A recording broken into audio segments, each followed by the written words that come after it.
wache ni omera ni dwate mugundo joganda wa ni wan okwan kanyakla kata ni wan tiere gi vacuum of leadership e Nyanza.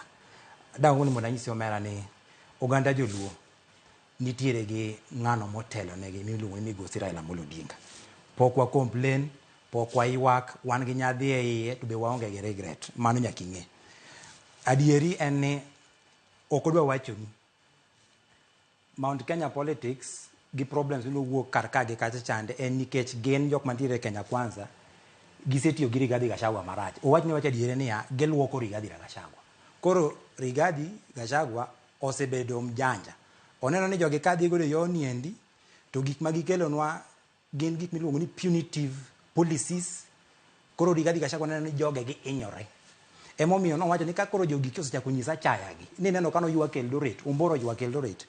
Ni to ere kaka mjumbe ng'amo yiere constituency nyalo dimine tene en vice deputy president. Mano nyisi niya samoro kineno ka guok bueya ahinya nitie ng'ama sike. Onge kaka wabunge moko matiso tiso ka nyalo siko ni gweyo Rigathi Gachagua ena mino luongo ni Ndindi Nyorogo ka onge ng'ama sike. Wang'e maber niya gine magi sike kachiel gi jatendgi. To jatendgi nendo siko guok nendo mondo dhi oka Rigathi Gachagua kato koro kinyise niya tito ng'ama no keti e get kanyo. Adieri en niya kaka inene luoko Rigathi Gachagua no e kaka ibidi luoki.